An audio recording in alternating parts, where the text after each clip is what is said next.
Good morning students. ये class 12 के lecture record कर रहे हैं, ठीक है। अच्छा, फिर से एक डाउनफॉल आ गया है। किस चीज़ में डाउनफॉल आ गया है? लेक्चर्स के व्यू में। अब स्टार्टिंग में मैंने बताया था कि इम्पोर्टेंट चैप्टर है, तो लोगों ने देखना स्टार्ट किया था। अब वो शायद बोर हो गए, उनको लगा कि नहीं यार बहुत ही बेकार हो गया। अब उनका इंटरेस्ट खत्म हो गया है, तो उन्होंने लेक्चर देखना बंद कर दिया है। तुम लेक्चर देखना बंद भी कर दोगे तो मैं तो वेट नहीं कर सकता ना, मैं नहीं रोक सकता। मुझे तो लेक्चर्स अपलोड करने हैं, ज़रूरी है, क्योंकि अगर देखोगे तो सिलेबस बहुत पीछे था हमारा। अब इस पैंडेमिक में सिलेबस और पीछे हो गया है, तो अगर मैं और डिले करता जाऊंगा तो कोई सेंस नहीं बनेगा। तो मुझे तो मेरा काम जो है वो तो मैं करूँगा। अब अगर आप अपना काम नहीं कर रहे हो तो you will face problem at the end. क्या होगा? जब भी तुमको ऐसा एहसास होगा कि नहीं नाउ इट्स वेरी डिले, तो आप क्या करोगे? फिर इधर उधर भागना स्टार्ट करोगे। कोई क्रैश कोर्स के पास जाएगा, कोई होम ट्यूशन के पास जाएगा। लेकिन अभी जब टाइम है ना, जब मेहनत करने का भी टाइम है, तो हम क्या कर रहे हैं? बहाने ढूंढ रहे हैं। हम ये ढूंढ रहे हैं कि ये नहीं हो रहा है सर इसलिए हम नहीं पढ़ रहे, सर वो नहीं हो रहा है इसलिए नहीं पढ़ रहे। एक बार ये टाइम जब निकल जाएगा तो आप समझोगे, ठीक है। हर कोई समझता है, इतना कोई बेवकूफ तो होता नहीं है। मतलब एक स्टूडेंट को इतना तो पता ही होता है कि क्या मिस्टेक वो अपने लाइफ में कर रहे हैं। लेकिन बहुत कम ही लोग ऐसे होते हैं जो उस मिस्टेक को क्या कर सकते हैं? ओवरकम कर सकते हैं। तो अब देखना है कि आप किस पोटेंशियल के स्टूडेंट हो। ये तुम्हारा ना कैरेक्टर डिसाइड करेगा। कैरेक्टर डिसाइड करेगा मतलब तुम अगर आज अपने काम को अच्छे से कर रहे हो ना, मतलब क्या होगा?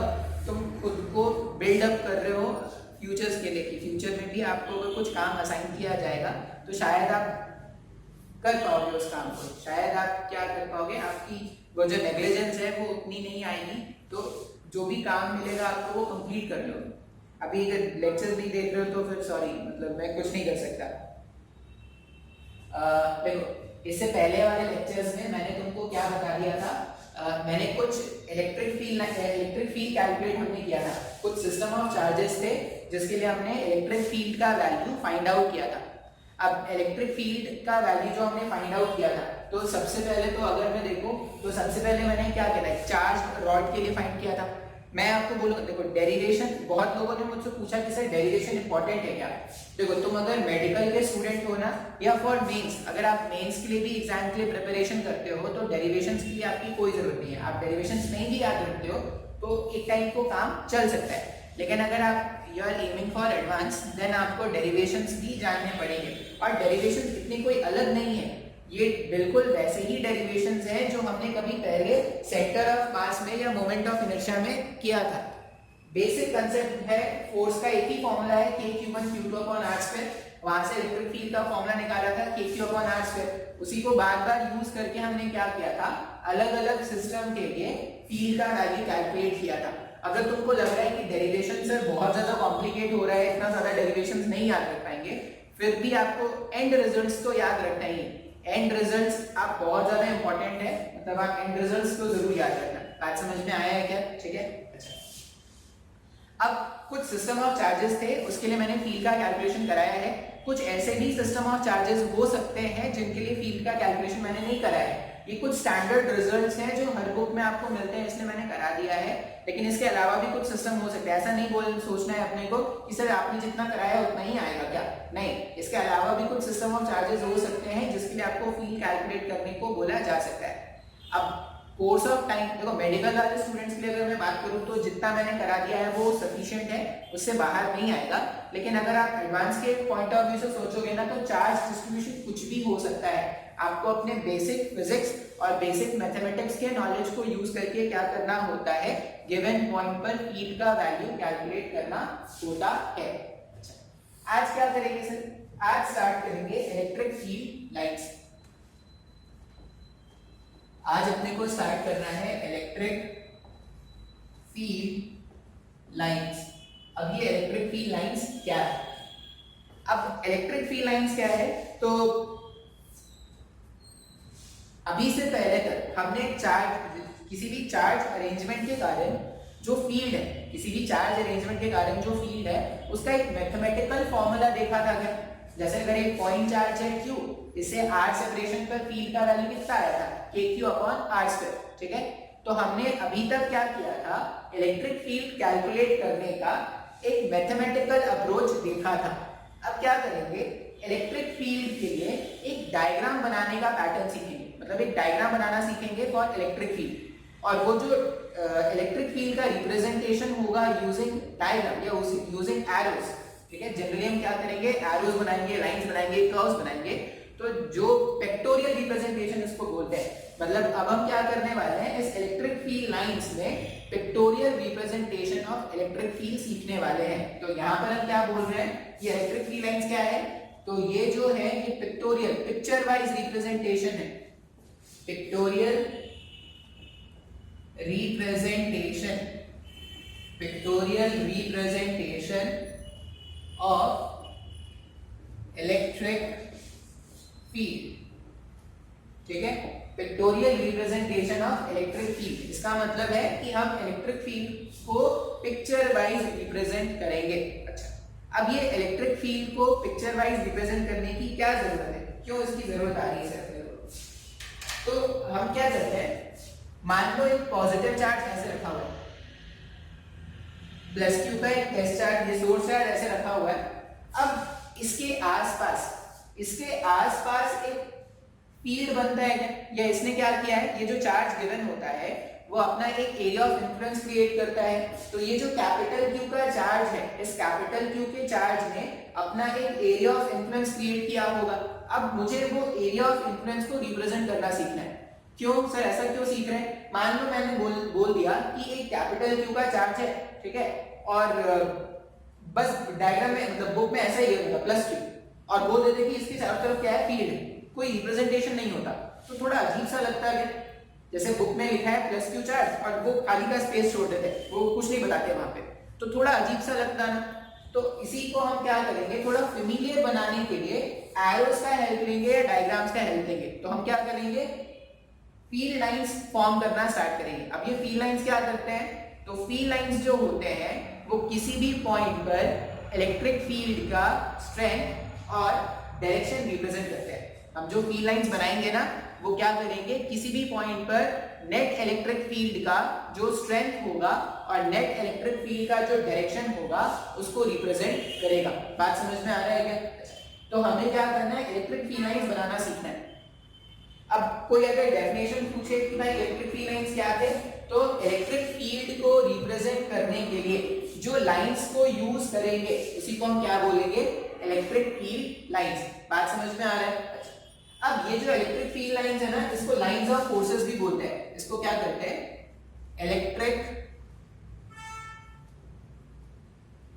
Electric lines of forces. अब ऐसा क्यों बोलते हैं इसको, इलेक्ट्रिक लाइंस ऑफ फोर्सेस इसलिए बोलते हैं क्योंकि मान लो अगर ये मेरे पास एक पॉजिटिव चार्ज है, ठीक है, मेरे पास एक पॉजिटिव चार्ज है और मैंने ऐसा बोला कि पॉजिटिव चार्ज से जो फील्ड लाइंस निकल रहे हैं ना, वो एक एरो के जैसे निकल रहे हैं, ऐसे सीधा सीधा, ठीक है। इस प्लस Q चार्ज से निकलेंगे और ये कहां पे एंड करने वाले हैं, ये एंड करने वाले हैं माइनस इंफिनिटी पे, सॉरी ये एंड करेंगे कहीं पर इंफिनिटी पे जाके एंड करेंगे। प्लस Q चार्ज से निकलते हैं और कहां पर एंड करते, इंफिनिटी पे एंड करते हैं। मान लो मैंने क्या कर दिया, यहाँ कहीं पर एक +1 कूलम का चार्ज लाके रख देते हैं, ठीक है। अब ये जो +1 कूलम का चार्ज है, ये +1 कूलम का चार्ज क्या करेगा, फोर्स एक्सपीरियंस करेगा क्या? अब आप ध्यान से देखोगे ना, तो ये जो 1 कूलम के चार्ज पर जो फोर्स है, ये 1 कूलम के चार्ज पर जो फोर्स है बिकॉज ऑफ +Q चार्ज, इसका डायरेक्शन और ये जो फील्ड लाइन का डायरेक्शन होगा दोनों सेम होता है। अब ये +1 कूलम पे charge, sorry +1 coulomb per force का डायरेक्शन और फील्ड लाइंस का डायरेक्शन सेम होता है, इसलिए हम क्या बोलते हैं, ये जो इलेक्ट्रिक फील्ड लाइंस होते हैं उसको लाइंस ऑफ फोर्सेस भी बोलते हैं। लाइंस ऑफ फोर्सेस क्यों बोल रहे हैं, क्योंकि फोर्स और फील्ड का डायरेक्शन क्या होता है, एक जैसा होता है। तो अभी मैंने आपको सिर्फ इतना बता दिया कि हम क्या करेंगे, इलेक्ट्रिक फील्ड को रिप्रेजेंट करेंगे इन टर्म्स ऑफ लाइंस, ठीक है।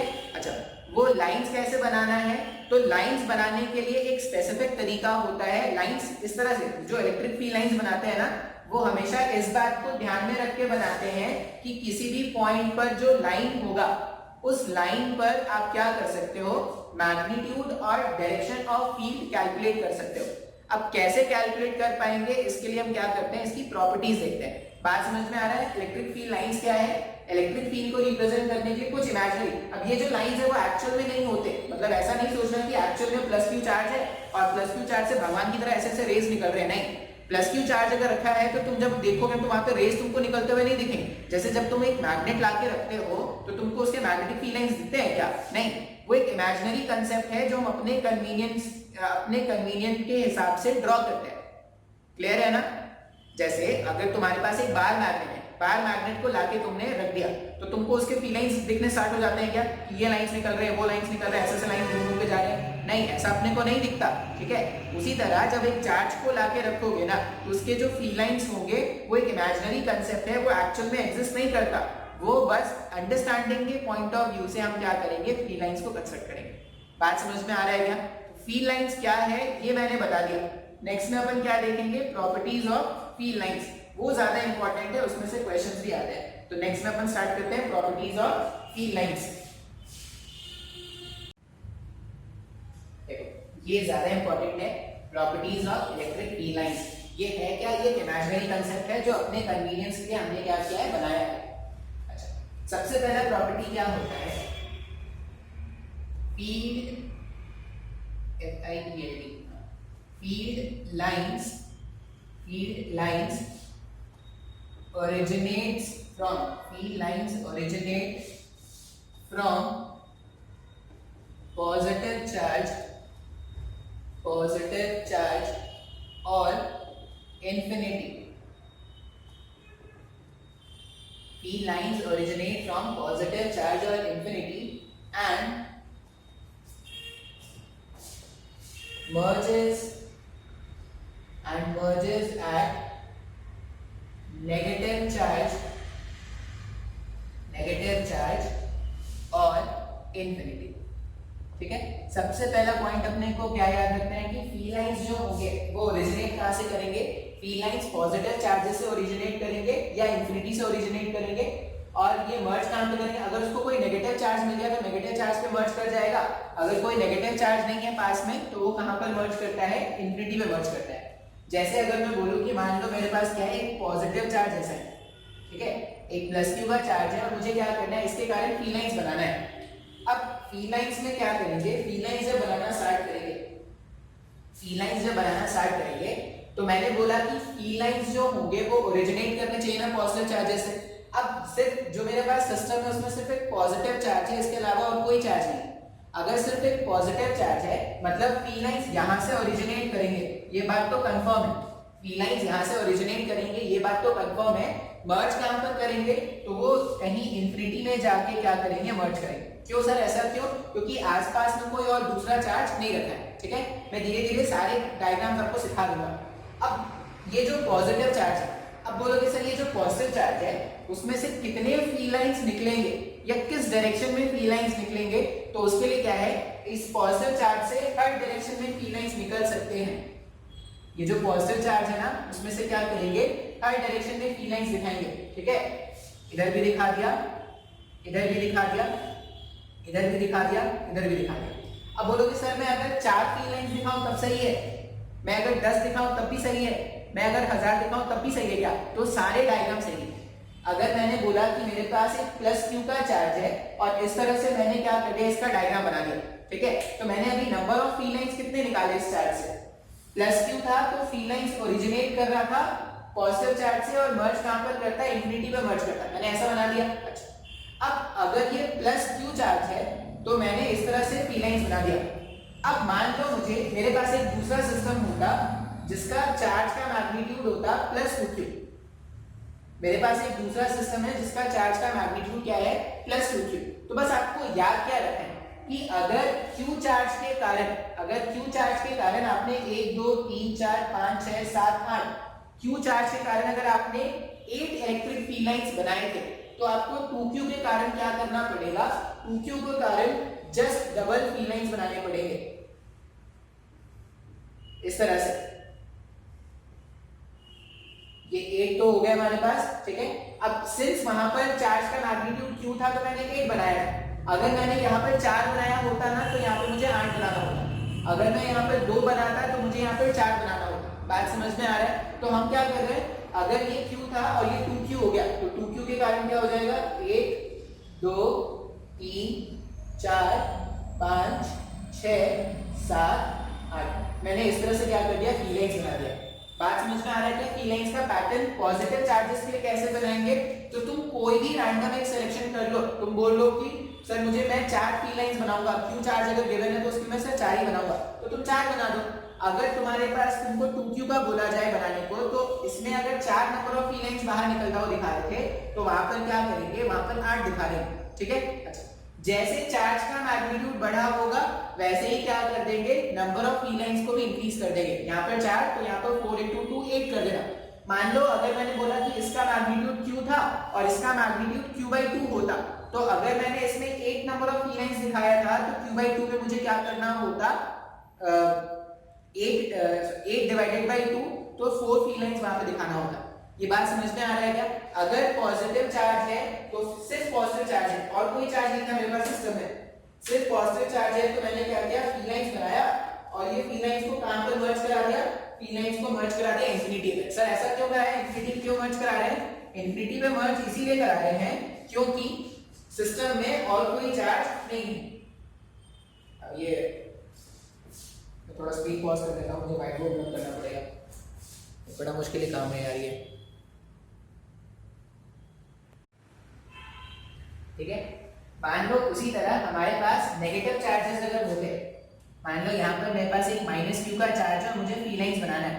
हमने क्या देखा था कि नेगेटिव चार्ज में फी लाइंस क्या, देखो पॉजिटिव चार्ज से ओरिजिनेट करते हैं और इंफिनिटी पे मर्ज करते हैं। नेगेटिव चार्जेस में क्या होगा, सिर्फ नेगेटिव चार्ज अगर है सिस्टम में और कोई चार्ज नहीं है तो वो कहीं इंफिनिटी से ओरिजिनेट होगा और मर्ज कहां पर करेगा, नेगेटिव पे। बात समझ में आ रहा है? तो यहाँ पर क्या होगा, इस तरह का डायग्राम बनाएंगे ऐसे। अगर मेरे पास सिर्फ नेगेटिव -Q चार्ज है तो जो फी लाइंस का हम डायरेक्शन दिखाएंगे वो हमेशा क्या दिखाएंगे, चार्ज की तरफ, इस तरह से। बात समझ में आ रहा है? अच्छा, आप ऐसा भी समझ सकते हो ना, ये हमेशा सही नहीं होता, लेकिन आप ऐसा भी समझ सकते हो कि अगर मैंने +1 कूलम के चार्ज को रखा होता, मैंने +1 कूलम के चार्ज को रखा है और ये +1 कूलम का जो चार्ज है वो इसी के डायरेक्शन में ऐसे मूव कर रहा है।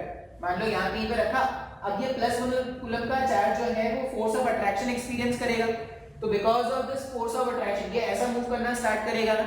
अगर आप इसके पाथ को ट्रेस करना स्टार्ट करोगे तो जो डायग्राम बनेगा वही क्या होता है, इलेक्ट्रिक फील्ड लाइंस होता है। बात समझ में आ रहा है क्या? तो पॉजिटिव चार्ज और नेगेटिव चार्ज में फील्ड लाइंस कैसे दिखाएंगे? अच्छा, ये जो मैंने कांसेप्ट है ना, जो अभी मैंने बताया है, वो मैंने प्रॉब्लम्स में यूज भी किया है कभी कभी। जैसे मैंने इससे पहले वाले क्वेश्चंस में जब आपको बोला था कि मान लो ऐसा है, मेरे पास इस तरह का चार्ज डिस्ट्रीब्यूशन है, तो इसके कारण जो फील्ड लाइंस है वो ऐसे दूर दिखाते थे क्या, हाँ या ना? इसके कारण जो फील्ड लाइंस होते थे या फोर्स का जो डायरेक्शन बताते थे वो तो दूरी बताते थे। अब जो फोर्स का डायरेक्शन होगा वही फील्ड लाइंस का डायरेक्शन होगा। नेक्स्ट जो इसका नोट है, पहला नोट ये लिख दिया ना, नेक्स्ट इसमें क्या लिखोगे, since the direction of electric field is same as that of electric force। Next वाला पॉइंट देखते हैं, नेक्स्ट पॉइंट क्या है यहाँ पर, ये इसी डायग्राम से बता भी दूंगा।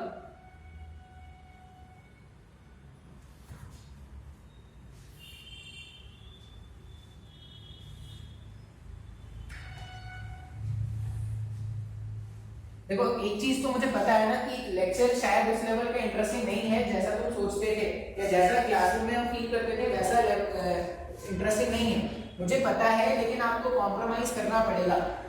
या तो देखो हर कुछ अपने हिसाब से नहीं हो सकता और इतने बुरे टाइम में तो पॉसिबल ही नहीं है कि अपने हिसाब से सारा कुछ हो जाए। तो कॉम्प्रोमाइज कर रहे हैं, हम भी कॉम्प्रोमाइज कर रहे हैं, आपको भी करना पड़ेगा, ठीक है।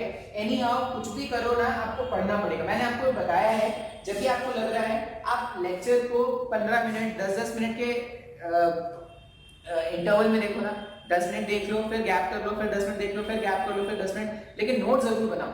और एक बार जब पूरा कंप्लीट हो गया तो उसको रिवाइज कर लो। पढ़ना बहुत ज्यादा जरूरी है, नहीं पढ़ोगे तो कुछ भी नहीं।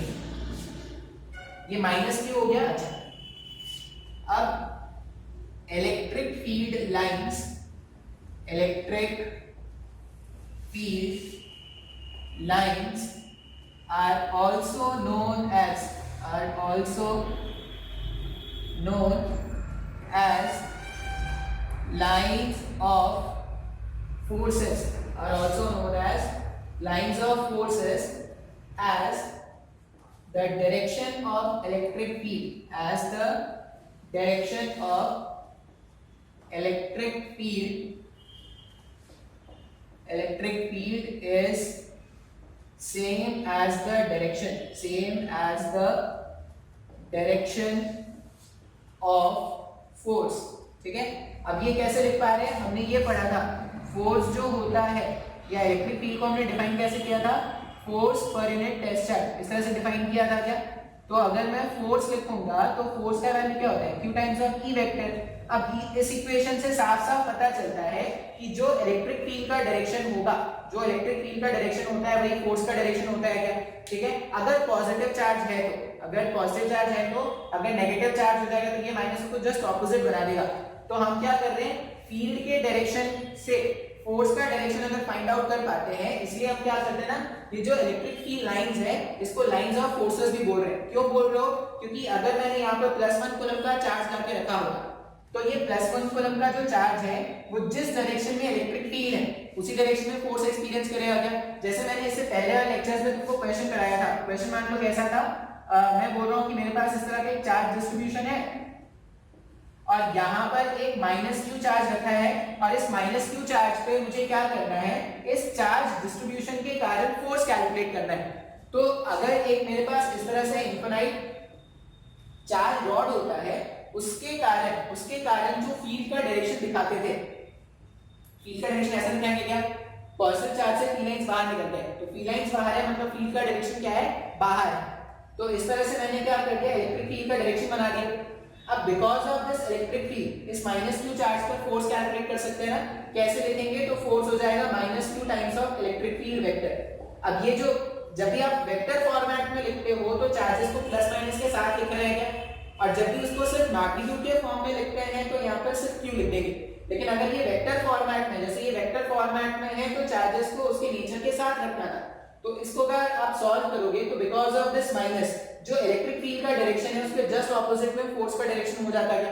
बात समझ में आ रहा है। तो अगर मुझे इलेक्ट्रिक फील्ड का डायरेक्शन पता है किसी पॉइंट पर, मुझे अगर इलेक्ट्रिक फील्ड का डायरेक्शन पता है किसी पॉइंट पर, तो मैं उस पॉइंट पर रखे हुए टेस्ट चार्ज पर कितना फोर्स लगेगा वो भी कैलकुलेट कर सकता हूँ, q into e के मैग्नीट्यूड निकाल सकते हैं। और डायरेक्शन कैसे फाइंड करेंगे, तो जो फील्ड लाइंस का डायरेक्शन होगा उसके अकॉर्डिंग हम क्या कर सकते हैं, फोर्स का डायरेक्शन बता सकते हैं। अगर पॉजिटिव चार्ज है तो जो फील्ड लाइंस का डायरेक्शन होगा वही फोर्स का भी डायरेक्शन रख देना, और अगर नेगेटिव चार्ज है, टेस्ट चार्ज नेगेटिव चार्ज है, तो जो फील्ड लाइंस का डायरेक्शन है उसके जस्ट ऑपोजिट में फोर्स का डायरेक्शन हो जाएगा। बात समझ में आ रहा है। नेक्स्ट क्या देखते हैं, थर्ड पॉइंट क्या होगा, ये तुमने मैग्नेटिज्म में भी ऐसा कुछ पढ़ा है, tangent drawn at anywhere, tangent drawn at any place in the electric field lines। Electric field lines में अगर आप tangent ड्रॉ करते हो ना, तो वो जो tangent होता है वो उस पॉइंट पर नेट फील्ड का डायरेक्शन बताता है। ठीक है, पहले इसको रब करते हैं, फिर से रिकॉर्ड करते हैं क्या है। नेक्स्ट में देखो, ये पॉइंट सबसे ज्यादा इंपॉर्टेंट होता है। नेक्स्ट हमारे पास क्या है, किसी भी इलेक्ट्रिक फील्ड लाइंस पर टैंजेंट बनाए तो टैंजेंट इलेक्ट्रिक फील्ड का डायरेक्शन बताता है। इसका क्या मतलब है, जैसे मान लो मैं बोलूं कि मेरे पास इस तरह से एक इलेक्ट्रिक फील्ड लाइन है, ठीक है, कौन से चार्ज सिस्टम के कारण मुझे नहीं पता, लेकिन इस तरह से इलेक्ट्रिक फील्ड लाइंस है। अब इस इलेक्ट्रिक फील्ड लाइंस पे मेरे पास कुछ पॉइंट मैंने कंसीडर कर लिया, मान लो पॉइंट P, पॉइंट Q और पॉइंट R। अब PQR ये क्या है, ये एक इलेक्ट्रिक फील्ड लाइंस है, ये क्या है, ये इलेक्ट्रिक फील्ड लाइन है। अब इस इलेक्ट्रिक फील्ड लाइन पर हम क्या करते हैं, टैंजेंट ड्रॉ करते हैं। कहां पर, P पर, Q पर, R पर। अब ये जो टैंजेंट्स में बनाऊंगा, जैसे P पर टैंजेंट क्या होगा, इस साइड में होगा, ऐसा होगा, Q पे टैंजेंट इस तरह ऐसा होगा और R पे टैंजेंट इस तरह से होगा। अब ये जो P, Q, R पे जो मैंने टैंजेंट्स बनाए हैं ना, ये एक्चुअल में जो टैंजेंट का डायरेक्शन है वो इलेक्ट्रिक फील्ड के डायरेक्शन को पॉइंट आउट कर रहा है। तो यही मैंने लिखा है कि किसी भी इलेक्ट्रिक फील्ड लाइंस पर टैंजेंट बनाए तो टैंजेंट इलेक्ट्रिक फील्ड के डायरेक्शन को बताता है। मतलब इस पॉइंट पर जो फील्ड है, पॉइंट P पे जो फील्ड है उसका डायरेक्शन ऐसा है, पॉइंट Q पर जो फील्ड है उसका डायरेक्शन इस टैंजेंट के अलोंग है, और पॉइंट R पर जो फील्ड है उसका डायरेक्शन इस टैंजेंट के अलोंग है। बात समझ में आ रहा है क्या? तो अगर मेरे पास फील्ड लाइंस गिवन है, ऐसा कुछ तुमने मैग्नेटिज्म में भी पढ़ा होगा क्लास 10th में, क्लास 10th में भी तुमने पढ़ा होगा, tangent drawn at any point in the magnetic field lines give the direction of magnetic field at that point, ऐसा कुछ एनसीईआरटी बुक का स्टेटमेंट है। तो यहाँ पर भी हम वैसे ही बोलेंगे, tangent drawn at any point in the electric field lines will give the direction of electric field at that point। बात समझ में आ रहा है क्या? तो यहाँ पर मैंने क्या किया, एक फील्ड लाइन इस तरह से बना दिया और मैंने इसमें टैंजेंट ड्रॉ कर दिया।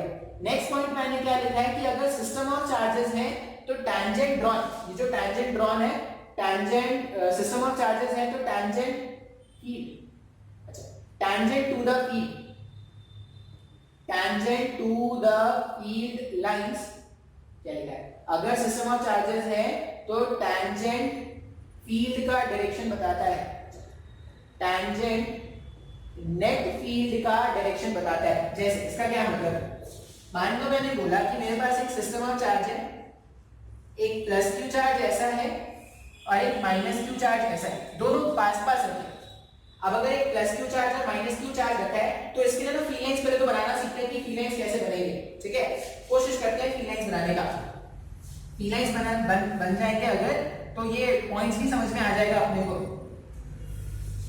अब सिर्फ अगर एक पॉजिटिव चार्ज था, सिर्फ पॉजिटिव चार्ज था, तो हमने फील्ड लाइंस कैसे बताया था, सिर्फ पॉजिटिव चार्ज में हमने पॉजिटिव चार्ज से ओरिजिनेट करा के उसको इन्फिनिटी में मर्ज कराया था। अब मैं बोल रहा हूँ कि मेरे पास एक पॉजिटिव चार्ज भी है और इसके पास में एक नेगेटिव चार्ज भी है, दोनों का मैग्नीट्यूड सेम है, मान लो प्लस क्यू माइनस क्यू। मैं डिफरेंट मैग्नीट्यूड्स वाले अरेंजमेंट पे भी फील्ड लाइंस बनाना सिखाऊंगा। ये फील्ड लाइंस बनाने के ना एक स्कूल के कॉलेज के एग्जाम में पूछते हैं, ठीक है, ये प्लस क्यू और ये माइनस क्यू।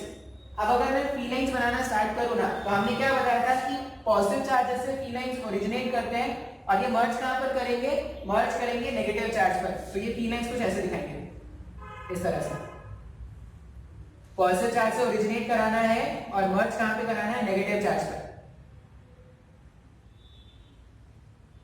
ये और चौथा और फील्ड बना दो, ये ऐसा,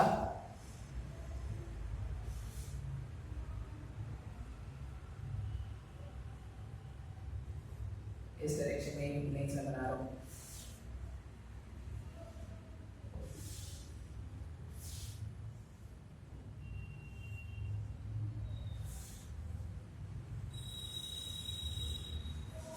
समझ में आ रहा है कि डायग्राम मैंने कैसे बनाया, ये plus Q charge, plus Q charge से मैंने फील्ड लाइंस निकलते हुए दिखाया, यहाँ पे निकला ऐसे, यहाँ पे निकला ऐसे, अच्छा ये निकलेगा निकलेगा ऐसे घूम के कहीं पे जाएगा और ऐसे आके मर्ज करेगा, तो घुमाओ दिखा दो इस तरह से, और ये भी घुमा हुआ। बात समझ में आ रहा है क्या?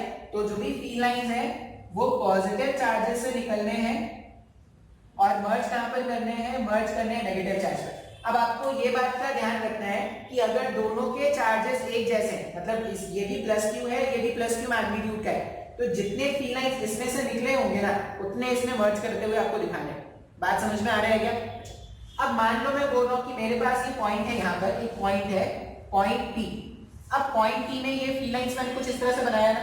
अब अगर मैं पॉइंट P पर टैंजेंट बनाऊं, ये जो पॉइंट P है, इस पॉइंट P पे अगर मैं टैंजेंट बनाऊं, ये जो टैंजेंट है, ये पॉइंट P पर जो टैंजेंट मैंने बनाया है वो किसके फील्ड को बता रहा है, पॉजिटिव चार्ज के फील्ड का डायरेक्शन बता रहा है, नेगेटिव चार्ज के फील्ड का डायरेक्शन बता रहा है, या इन दोनों के कंबाइंड सिस्टम के कारण जो फील्ड डेवलप हुआ उसका डायरेक्शन बता रहा है। तो इन दोनों के कंबाइंड सिस्टम के कारण जो फील्ड डेवलप हुआ उसका डायरेक्शन ये टैंजेंट बता रहा है क्या? तो मैंने यही लिखा है, अगर सिस्टम ऑफ चार्जेस है तो टैंजेंट नेट फील्ड का डायरेक्शन बताता है। इस पॉइंट P पर जो फील्ड होता है, तो पॉजिटिव चार्ज के कारण अगर मैं फील्ड लाइंस बनाता ना, तो पॉजिटिव चार्ज के कारण फील्ड कैसे दिखाते, इस तरह से दिखाते क्या, पॉजिटिव चार्ज के कारण फील्ड इस तरह से दिखाते, और नेगेटिव चार्ज के कारण फील्ड कैसे दिखाते, इस तरह से। अब ये मेरे पास इलेक्ट्रिक फील्ड है बिकॉज ऑफ पॉजिटिव चार्ज, पता नहीं दिख रहा है कि नहीं, ये इलेक्ट्रिक फील्ड है बिकॉज ऑफ पॉजिटिव चार्ज, और ये मेरे पास इलेक्ट्रिक फील्ड है बिकॉज ऑफ नेगेटिव चार्ज। और इस पॉइंट पर ये जो मैंने ब्लू लाइन से बनाया है, ये जो मैं रेड से दिखा रहा हूं वो क्या है, इंडिविजुअल फील्ड लाइंस है। इसके कारण पॉजिटिव के कारण इस तरफ, नेगेटिव के कारण इस तरफ, और इन दोनों का जब रिजल्टेंट बनाते पॉइंट पी पे जो नेट फील्ड का वेक्टर होता है वो कुछ इस तरह से होता है। तो ये जो मैंने टैंजेंट बनाया है वो किसका डायरेक्शन बता रहा है, वो नेट फील्ड का डायरेक्शन बता रहा है। सो मेरे को नहीं समझ में आ रहा है, अरे बहुत ही आसान है भाई। अगर मेरे पास सिर्फ एक पॉइंट चार्ज था, सिर्फ एक पॉइंट चार्ज था, जैसे सिर्फ पॉजिटिव चार्ज था, तो पॉजिटिव चार्ज से पी लाइंस बाहर निकाल के हम उसको नेगेटिव इंफिनिटी में मर्ज कराते थे। यहाँ पर मेरे पास एक पॉजिटिव चार्ज और पास में नेगेटिव चार्ज भी रखा हुआ है, मतलब पॉजिटिव चार्जेस के पी लाइंस ओरिजिनेट करेंगे और मर्ज कहां पर करने वाले, नेगेटिव चार्ज पर। बात समझ में आ रहा है। अब इस सिस्टम ऑफ चार्ज के कारण मैंने क्या कर दिया, पी लाइंस का पैटर्न बना दिया। अब पी लाइंस का पैटर्न मैंने लोग इस तरह से बनाया है। अब किसी भी पॉइंट पर, मान लो ये पॉइंट पी था, पॉइंट पी पर इस प्लस क्यू के कारण पी लाइंस कैसे होते हैं, प्लस से प्लस क्यू के कारण पी लाइंस दूर भागते हैं ना, और माइनस क्यू के कारण पी लाइंस ऐसे होते हैं। तो पी वाले पॉइंट पर इसके कारण फील्ड का डायरेक्शन ऐसा है, इसके कारण फील्ड का डायरेक्शन ऐसा है। इन दोनों का जो वेक्टर सम होगा वो नेट फील्ड हो जाएगा क्या। तो ये ब्लू वाले लाइन से मैंने क्या किया है, नेट फील्ड के डायरेक्शन को रिप्रेजेंट किया है। अब ये जो टैंजेंट हम बनाते हैं, ये जो टैंजेंट हम बनाते हैं, ये टैंजेंट क्या करता है, इंडिविजुअल चार्जेस के फील्ड के डायरेक्शन को नहीं बताता, वो नेट फील्ड के डायरेक्शन को पॉइंट आउट करेगा। बात समझ में आ रहा है। ये जो मैंने पी पॉइंट पर टैंजेंट बनाया है वो इन दोनों के कारण, पॉजिटिव और नेगेटिव चार्ज के कारण पॉइंट पी पर जो नेट फील्ड होता या नेट फील्ड लाइंस बनता उस पे टैंजेंट होता।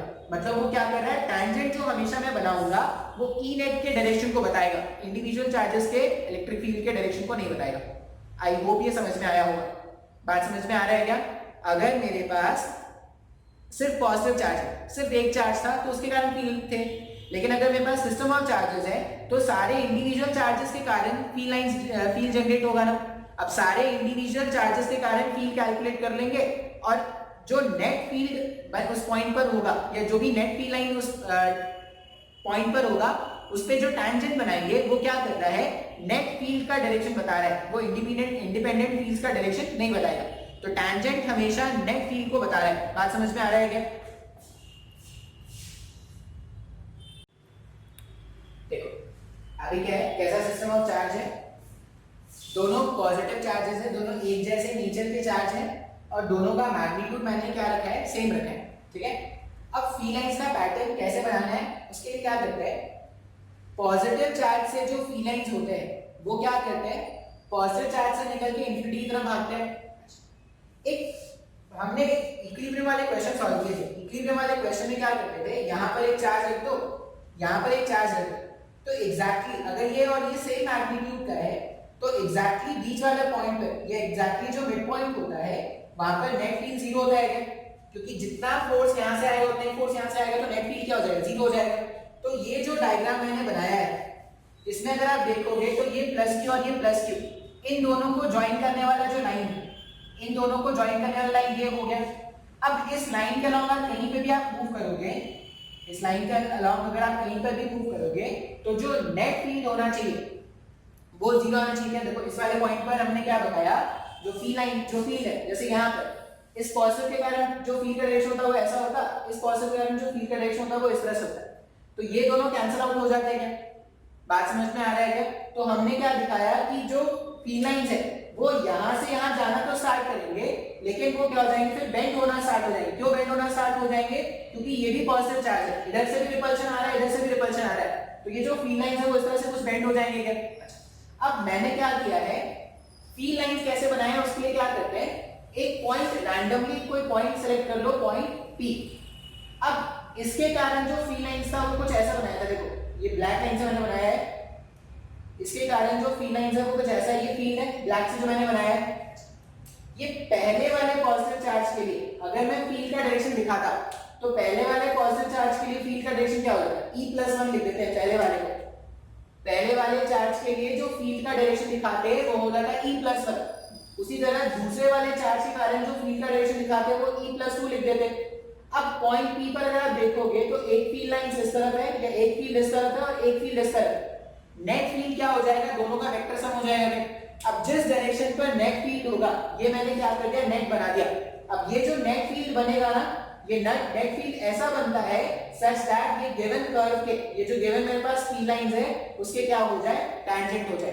बात समझ में आ रहा है क्या। अच्छा एक और चीज, जितने नंबर ऑफ फील्ड लाइंस यहां से मैंने निकलते हुए दिखाए हैं उतने ही नंबर ऑफ फील्ड लाइंस मुझे यहां पे भी दिखाना है। तो यहां पे मैंने कितना दिखा दिया, देखो या इस वाले रीजन में ना, इनके बीच वाले रीजन में तो कोई फील नहीं होगा। क्यों? क्योंकि जो भी फील लाइंस यहां से आ रहे हैं वही फील लाइंस यहां पे आएंगे, दोनों कैंसिल आउट कर देंगे। ठीक है, तो अगर मैं फील लाइंस बनाऊं 1 2 3 4 5 6 7, तो ये ऐसा होगा, ये ऐसा होगा, फिर ऐसा होगा, उसी तरह ये और इस तरह से। बात समझ में आ रहा है क्या? तो अगर आइडेंटिकल चार्जेस हैं, दोनों पॉजिटिव नेचर के चार्जेस हैं, तो उनके कारण फील्ड का पैटर्न कैसे दिखाना है?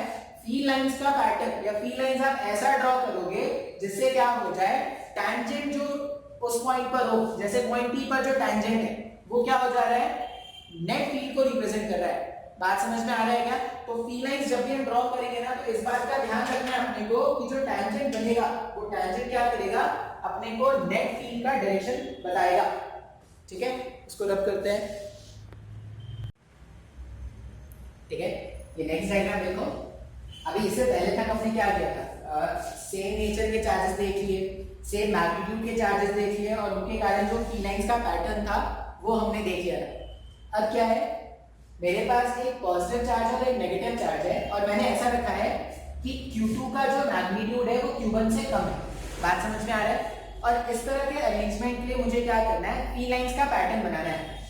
अब देखो, जितने भी फील्ड लाइंस के पैटर्न मैं तुमको बताऊंगा ना, वो सारे फील्ड लाइंस के पैटर्न याद रख लेना। एग्जाम में क्वेश्चन आता है, दोनों एग्जाम्स में, तुम्हारे कॉलेज के एग्जाम्स में पैटर्न ड्रॉ करने आता है, और जेई में, मेंस में, मेडिकल में भी पैटर्न को आइडेंटिफाई करने वाले क्वेश्चन आपको मिल जाएंगे। ठीक है, तो प्रॉपर्टीज और पैटर्न को मिला के क्या करते हैं, क्वेश्चन बनते हैं। अब देखो यहाँ पे ध्यान क्या रखना है, देखो Q1 का मैग्नीट्यूड अगर ज्यादा है, मतलब नंबर ऑफ फील्ड लाइंस जो निकलने चाहिए Q1 से ज्यादा निकलने चाहिए, और Q2 का मैग्नीट्यूड अगर कम है, अब नेगेटिव चार्ज है मतलब Q2 पे फील्ड लाइंस क्या करेंगे, मर्ज करेंगे। Q1 पॉजिटिव चार्ज है मतलब Q1 से फील्ड लाइंस क्या हो जाएंगे, बाहर निकलेंगे। तो देखो Q1 से फील्ड लाइंस बाहर निकलते हुए दिखा रहे हैं, और Q2 पर फील्ड लाइंस क्या होते जा रहे हैं, मर्ज करते हुए दिखा रहे हैं। ऐसा हमने रिप्रेजेंट किया है। फिर अगर आपको याद हो, हमने ऐसा क्वेश्चन सॉल्व किया था, यहाँ पर 4Q चार्ज रखा था, और यहाँ पे ऐसा रख देते हैं, यहाँ पर 9Q चार्ज रखा था, और यहाँ पर क्या किया था, -4Q चार्ज रख देते हैं। और इक्विलिब्रियम पोजीशन ढूंढने को मैंने बोला था। इक्विलिब्रियम पोजीशन मतलब थर्ड चार्ज को किस पॉइंट पर रखोगे जिससे क्या हो जाए, थर्ड चार्ज पे लगने वाला नेट फोर्स 0 हो जाए। ऐसा कुछ क्वेश्चन सॉल्व किया था क्या? और उसमें उस तरह के क्वेश्चन हमने देखा था कि जो थर्ड चार्ज का पोजीशन होता है वो कम मैग्नीट्यूड वाले चार्ज के ज्यादा पास होना है, और अगर दोनों सेम नेचर के चार्ज होते थे तो कहीं बीच में आता था, इन दोनों को ज्वाइन करने वाला जो पॉइंट होता है उसके बीच में आता था। और अगर ऑपोजिट नेचर के चार्ज होते थे तो या तो इधर आएगा या इधर आएगा। अब कम मैग्नीट्यूड वाले चार्ज के पास में होना है मतलब यहाँ कहीं पर आता था क्या, इसको बोलते हैं न्यूट्रल पॉइंट। न्यूट्रल पॉइंट मतलब ऐसा पॉइंट जहां पर क्या हो जाएगा, दोनों चार्जेस के कारण फील्ड क्या हो जाएगा, 0 हो जाएगा। जैसे इससे पहले वाला जो हमारे पास डायग्राम था, ये Q और ये Q, एग्जैक्टली बीच में जो नेट फील्ड था वो 0 आया था क्या, उसको हमने क्या बोला था, न्यूट्रल पॉइंट। न्यूट्रल पॉइंट ऐसा पॉइंट है जहां पर नेट फील्ड क्या हो जा रहा है, 0 बन जा रहा है। उसी तरह अगर मैं बोलूं कि मेरे पास ये +Q है और ये -Q है, अब अगर +Q और -Q है और मुझे क्या करना है, नेट फील्ड 0 दिखाना है, तो यहां पर अब सिंस अगर दोनों एक जैसे मैग्नीट्यूड के चार्ज है, सिंस दोनों एक जैसे मैग्नीट्यूड के चार्ज है, इसमें हमने क्या बताया था, फील्ड लाइंस ऐसे निकल के ऐसे मर्ज कर रहे थे क्या, हाँ या ना। इसमें कौन सा कम है कौन सा ज्यादा है, इसमें दोनों एक ही मैग्नीट्यूड के चार्ज है ना, मतलब जितने दूरी में यहाँ पे आंसर हो सकता है उतनी दूरी में यहाँ पर भी आंसर हो सकता है क्या। तो इस केस में आपको दो आंसर मिलेंगे, यहाँ पर भी आंसर आ सकता है, यहाँ पर भी आंसर आ सकता है। मतलब अगर ऐसा चार्ज डिस्ट्रीब्यूशन होता, अगर +Q है तो यहाँ पर कहीं पे न्यूट्रल पॉइंट मिलता है, एक आंसर हो जाता। अगर +Q है और यहाँ पर -Q है तो एक न्यूट्रल पोजीशन यहाँ पर भी मिल सकता है और एक न्यूट्रल पोजीशन यहाँ पर भी मिल सकता है। न्यूट्रल पोजीशन वो पोजीशन है जहाँ पर नेट फील्ड को क्या बोल रहे हैं, 0 बोल रहे हैं। उसी तरह अगर मैं बोलूं कि मेरे पास ये डायग्राम है +9Q और -4Q, तो न्यूट्रल पोजीशन यहाँ कहीं पे मिलेगा क्या, जो छोटे मैग्नीट्यूड का चार्ज उसी के पास में मिलेगा। तो यहाँ पर जो डायग्राम है, ध्यान से देखो, जितनी भी बातें हमने आपको बताई है सबको यूज करेंगे और ये पैटर्न देखेंगे कि सही है या गलत है। अब पैटर्न के लिए हमने क्या किया, Q1 से नंबर ऑफ फील्ड लाइन ज्यादा निकलना चाहिए था, देखो ज्यादा निकलता हुआ दिखाया है। और ये एरो Q1 है तो एरोज आपको क्या करना है, बाहर की तरफ दिखाना है।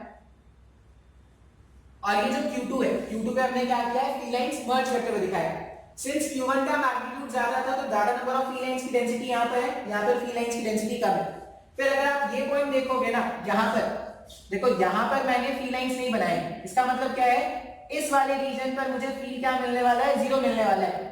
क्यों जीरो मिल रहा है, क्योंकि वो एक ऐसा पोजीशन आ रहा है जहां पर नेट फील्ड जीरो है। अब अगर फील्ड होगा नहीं तो वहां पर फील्ड लाइंस होगा क्या, हमने तो फील्ड लाइंस, हम जो फील्ड लाइंस बना रहे हैं वो तो फील्ड को रिप्रेजेंट कर रहा है। अगर किसी पॉइंट पर फील्ड जीरो है तो वहां पर फील्ड लाइंस बनाएंगे क्या, नहीं। बात समझ में आ रहा है।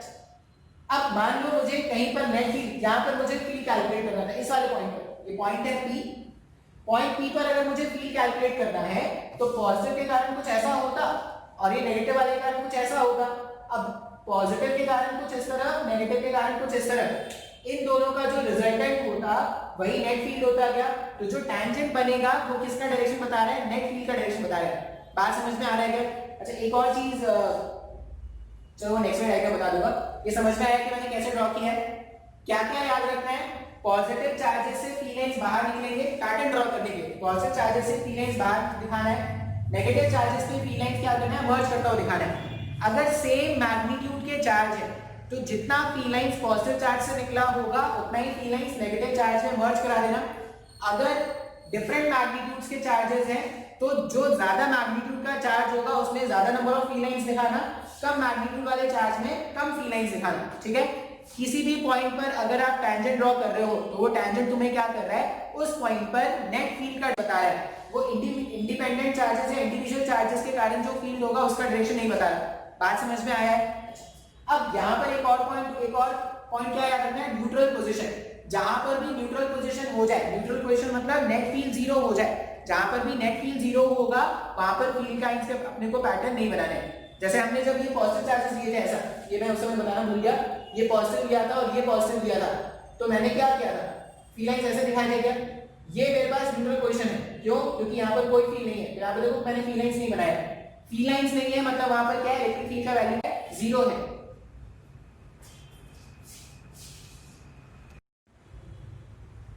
देखो नेक्स्ट अरेंजमेंट कैसा है, Q1 Q2 फिर से दो चार्जेस है, यहाँ पर प्लस Q1 लिया है, यहाँ पर प्लस Q2 लिया है। ठीक है, और अभी क्या बोल रहे हैं कि Q2 जो चार्ज है उसका मैग्नीट्यूड ज्यादा है। अगर Q2 जो चार्ज है उसका मैग्नीट्यूड ज्यादा है, अच्छा सबसे पहले तो अगर Q1 Q2 है दोनों पॉजिटिव नेचर के चार्जेस हैं, मतलब दोनों से फील्ड लाइंस क्या करेंगे, बाहर निकलते हुए दिखाएंगे। बात समझ में आ रहा है। अच्छा फिर दूसरा बात, अगर दोनों चार्जेस के मैग्नीट्यूड में डिफरेंस है तो जो नंबर ऑफ फील्ड लाइंस बाहर निकलते हुए दिखाएंगे दोनों में क्या करना है, अलग अलग दिखाना है। Q1 में अगर इसका मैग्नीट्यूड कम है तो नंबर ऑफ फील्ड लाइंस मैंने कम दिखाया है, Q2 का मैग्नीट्यूड ज्यादा है तो नंबर ऑफ फील्ड लाइंस मैंने क्या किया है, ज्यादा दिखाया है। बात समझ में आ रहा है। फिर अपने को याद क्या रखना होता है, जब भी अपन दो एक जैसे नेचर के चार्ज को रखते हैं और न्यूट्रल पोजीशन या इक्विलिब्रियम पोजीशन जब ढूंढना होता है तो इक्विलिब्रियम पोजीशन क्या होता है, इनको ज्वाइन करने वाला जो लाइन होता है उसके बीच में कहीं पर आता है और छोटे वाले चार्ज के ज्यादा पास आता है क्या, तो इस केस में Q1 छोटा था तो Q1 वाले चार्ज के पास में कहीं पर हमारा क्या हो गया, न्यूट्रल पोजीशन आ गया। बात समझ में आ रहा है। अब जहां पर भी न्यूट्रल पोजीशन बना होगा वहां पर फील्ड का वैल्यू क्या रखना है, जीरो रखना है। तो जहां पर भी न्यूट्रल पोजीशन है वहां पर हम क्या करेंगे, कोई नेट फील्ड नहीं दिखाने वाले। क्लियर है। अब उसके बाद और क्या याद रखना है, किसी भी पॉइंट पर अगर मैं टैंजेंट बना, जैसे ये जो पॉजिटिव चार्ज है, इस पॉजिटिव चार्ज के कारण जो फील्ड होता वो कुछ ऐसा होता है, मान लो ये पॉइंट P है, ये मेरे पास Q1 के कारण जो फील्ड है वो कुछ ऐसा है और ये Q2 के कारण, ये जो Q2 है, Q2 के कारण जो फील्ड होता वो कुछ ऐसा होता क्या, electric field because of Q2। अब जो रिजल्टेंट बनेगा वो क्या हो जाएगा, दोनों फोर्सेस का रिजल्टेंट जो होगा वो नेट फील्ड हो जाएगा, वो क्या हो जाएगा, पॉइंट P पर टैंजेंट हो जाएगा। इस तरह से पॉइंट आउट करेंगे हम। बात समझ में आ रहा है। तो देखो आज के लेक्चर में मैंने तुमको क्या किया है, कुछ प्रॉपर्टीज बताया है फील्ड का, इसे बाद में पढ़ाऊंगा आज। ठीक है, आज के लेक्चर में मैंने तुमको क्या किया है, कुछ प्रॉपर्टीज बताया है फील्ड का। सबसे पहला प्रॉपर्टी क्या याद रखना है कि पॉजिटिव चार्जेस से फील्ड लाइंस निकल के नेगेटिव चार्जेस में जाने हैं। ठीक है, और अगर पॉजिटिव चार्जेस और नेगेटिव चार्जेस नहीं दिख रहे तो इन्फिनिटी से निकाल के इन्फिनिटी में मर्ज करा दें। बात समझ में आ रहा है। दूसरा हमने क्या बताया कि ये जो इलेक्ट्रिक फील्ड है, इस इलेक्ट्रिक फील्ड लाइंस को लाइंस ऑफ फोर्सेस भी कहते हैं। अब ऐसा क्यों कह सकते हैं, क्योंकि जिस डायरेक्शन में इलेक्ट्रिक फील्ड, जो डायरेक्शन इलेक्ट्रिक फील्ड का होता है वही फोर्स का भी डायरेक्शन होता है। बात समझ में आ रहा है? या ऐसा समझ लो कि फोर्स का डायरेक्शन हम फाइंड आउट कर सकते हैं इलेक्ट्रिक फील्ड के डायरेक्शन से, इसलिए क्या करते हैं, इसको लाइंस ऑफ फोर्सेस भी बोलते हैं। ठीक है, तीसरा बात जो अपने को याद रखना था, तीसरा बात क्या याद रखना है कि जैसा मैग्नीट्यूड ऑफ चार्ज है, अगर मैग्नीट्यूड ऑफ चार्ज इंक्रीज कर रहा है तो जो नंबर ऑफ फील्ड लाइंस उसमें से बाहर निकलते हुए दिखाएंगे या मर्ज करते हुए दिखाएंगे, वो भी अपने को क्या करना है, ज्यादा दिखाना है। ये तीसरा पॉइंट है। चौथा पॉइंट याद क्या रखेंगे कि कहीं पर भी अगर आपके पास इलेक्ट्रिक फील्ड लाइंस गिवन है, आपने किसी भी पॉइंट पर किसी भी पॉइंट पर उस लाइन पर अगर टेंजेंट ड्रॉ किया, तो वो जो टेंजेंट है वो तुमको क्या करेगा, उस पॉइंट पर नेट फील्ड का डायरेक्शन बताने वाला है। अब इसके बाद मैंने क्या किया है, कुछ डायग्राम्स है, कुछ पैटर्न्स है जो आपको याद करना है। देखो समझ में आया है तो बहुत अच्छी बात है, नहीं तो आपको क्या करना है, ये याद रख लेना है। जैसे सिर्फ पॉजिटिव चार्ज होता अगर सिर्फ पॉजिटिव चार्ज होता तो फील्ड लाइन सब डायरेक्शन में बाहर निकलता हुआ दिखा दो। सिर्फ नेगेटिव चार्जेस है तो फील्ड लाइन सब डायरेक्शन से नेगेटिव चार्ज में अंदर आता हुआ दिखा दो। पॉजिटिव नेगेटिव इक्वल मैग्नीट्यूड के अगर चार्जेस रखे हुए हैं तो पॉजिटिव से निकल के नेगेटिव में मर्ज करता हुआ दिखा दो। पॉजिटिव पॉजिटिव या सेम नेचर के चार्ज अगर रखे हुए हैं तो एग्जैक्टली बीच में जहां पे दोनों को रखा है एग्जैक्टली बीच में कहीं पर न्यूट्रल पोजीशन होगा, तो न्यूट्रल पोजीशन को छोड़ के आपको क्या करना है, चार्ज आपको फील्ड लाइंस बनाना है। अगर नेगेटिव चार्जेस है तो फील्ड लाइंस अंदर आते दिखा देना, डायग्राम वही होगा, बस एरो चेंज हो जाएगा। अगर नेगेटिव चार्जेस है तो फील्ड लाइंस अंदर आते दिखा देना, और अगर पॉजिटिव चार्जेस है तो फील्ड लाइंस क्या करना, बाहर आते दिखा देना। उसके बाद अगर मेरे पास डिफरेंट मैग्नीट्यूड्स के चार्जेस हैं, अगर डिफरेंट मैग्नीट्यूड्स के चार्जेस हैं तो जिस भी चार्ज का मैग्नीट्यूड कम है उसमें से कम नंबर ऑफ फील्ड लाइंस निकलते हुए दिखाना, और जिस भी चार्ज का मैग्नीट्यूड ज्यादा है उसमें से नंबर ऑफ फील्ड लाइंस जो बाहर निकलेंगे वो ज्यादा दिखा देंगे। फिर न्यूट्रल पोजीशन हमेशा याद रखेंगे, जहां पर भी न्यूट्रल पोजीशन की पॉसिबिलिटी है, जहां पर भी न्यूट्रल पोजीशन आ सकता है, वहां पर नेट फील्ड क्या करना है, अपने को जीरो दिखाना है। नेट फील्ड जीरो है मतलब वहां पर फील्ड लाइंस बनाने की कोई जरूरत नहीं है। तो मैंने आपको कुछ थ्योरी बताया है, कुछ डायग्राम समझाए, कुछ पैटर्न बताए, ये सब कुछ आपको क्या करना है, याद रखना है। ठीक है, आज के लेक्चर में इतना ही रहने देते हैं, नेक्स्ट लेक्चर में अपन क्या करेंगे इसके और आगे देखेंगे। ठीक है, चलो।